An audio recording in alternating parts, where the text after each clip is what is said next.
आओ बच्चों, आज हम विभाजकता के आगे नियम करते हैं।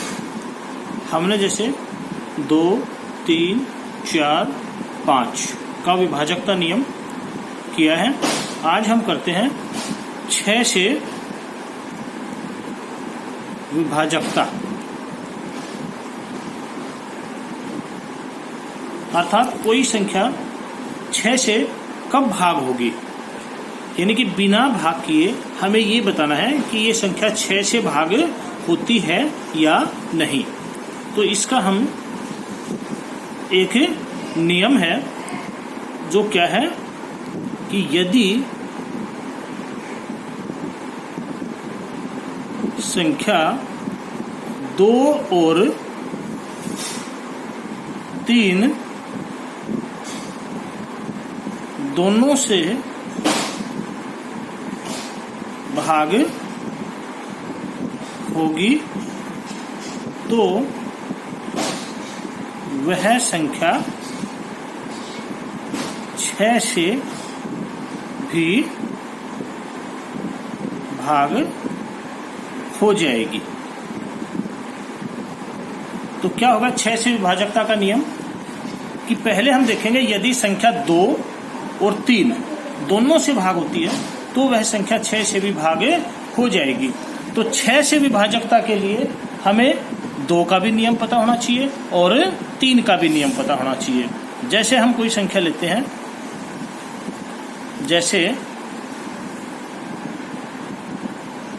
ये संख्या ली हमने 4536। तो जब हम 2 की विभाजकता नियम देखेंगे तो इसका इकाई का अंक क्या है 6, और 2 से विभाजकता के लिए इकाई का अंक क्या होना चाहिए 0, 2, 4, 6, 8, और इसका इकाई का अंक क्या है 6।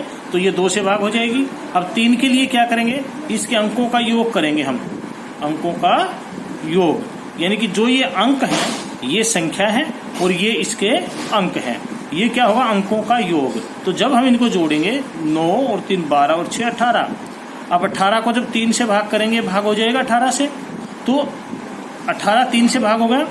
तो ये जो संख्या ये 2 से भी भाग होती है और 3 से भी भाग होती है, अतः यह संख्या 6 से भी भाग हो जाएगी। जैसे और लेते हैं हम कोई उदाहरण, ये है जैसे अब देखो, पहले हम देखेंगे क्या ये संख्या 2 से भाग होती है, तो इसका इकाई का अंक देखेंगे हम, इसका इकाई का अंक क्या है 3। तो यह संख्या 2 से भाग नहीं होगी, अतः यह संख्या 6 से भी भाग नहीं होगी।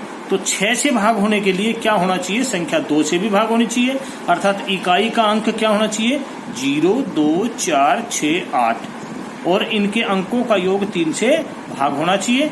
तो संख्या किससे भाग हो जाएगी 6 से भाग हो जाएगी। अब इससे आगे करते हैं हम 8 से विभाजकता, अर्थात 8 से कैसे पता चलेगा हमें बिना भाग किए कि संख्या 8 से भाग होती है या नहीं। तो क्या लिखेंगे,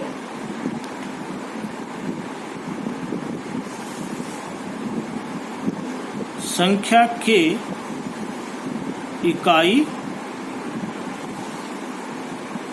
दहाई और सैकड़े के अंक से बनने वाली संख्या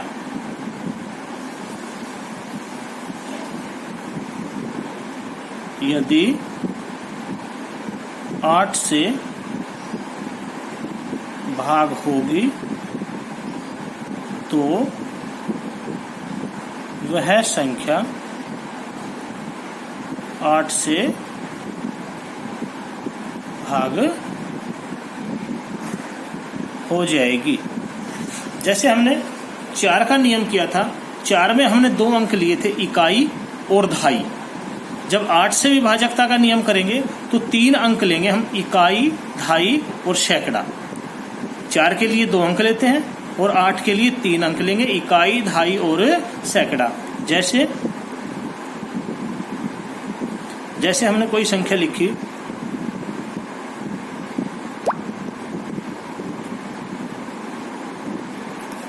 अब इसका हमने इकाईकांक, दहाईकांक और सैकड़ेकांक ये तीनों अंक निकाल लेने हमने। क्या बनेगा ये 168।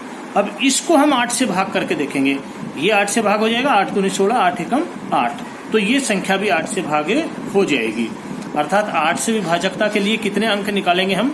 इकाई, दहाई, सैकड़ा, 3 अंक। इन 3 अंकों से क्या संख्या बनी? 168। इसी तरह जैसे और लेते हैं हम उदाहरण, कोई संख्या कितनी भी बड़ी हो चाहे। अब जैसे इसके 3 अंक निकालेंगे, ये संख्या क्या हो गई? 328। 8 चौके 32, 8 एकम 8, तो ये भी 8 से भागे हो जाएगी। ठीक है, तो 8 से विभाजकता के लिए कितने अंक लेंगे? 3 अंक। कौन से? इकाई, दहाई और सैकड़े का अंक। और उनसे जो संख्या बनेगी उसको किससे भाग करके देखेंगे? 8 से। यदि वो 8 से भाग हो गई तो ये संख्या भी पूरी 8 से भाग हो जाएगी। अब आगे आता है हमारे पास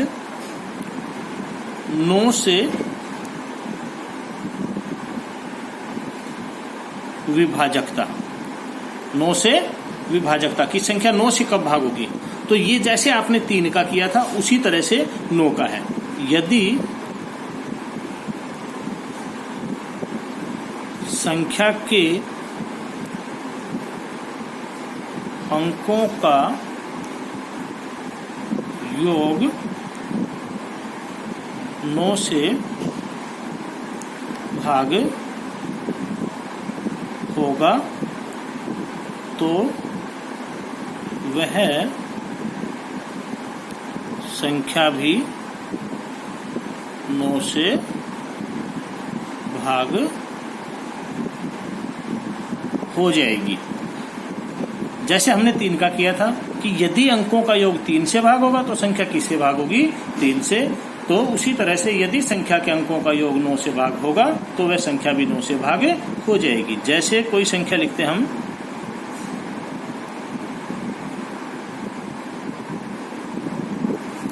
ठीक है, ये कोई संख्या लिखी हमने। अब इसके अंकों का योग करेंगे हम। ये सब क्या है? इसके अंक। देखो इसको क्या बोलते हैं हम? संख्या। और ये क्या है? इसके अंक। ये इकाई का अंक, ये दहाई का अंक, ये सैकड़ा, 1000, 10,000 और ये लाख। तो इनका क्या करेंगे? योग करेंगे ऐसे।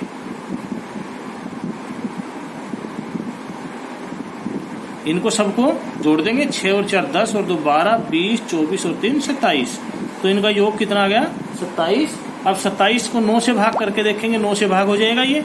तो यदि 9 से भाग हो गया तो ये संख्या भी 9 से भाग हो जाएगी। तो 9 के लिए क्या करेंगे? किसका योग?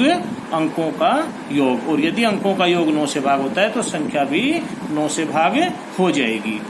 अब हमारे पास आता है 10 से विभाजकता। 10 से विभाजकता। तो ये कैसे होगा? यदि संख्या का इकाई का अंक 0 होगा। क्या होगा? 0 होगा तो वह संख्या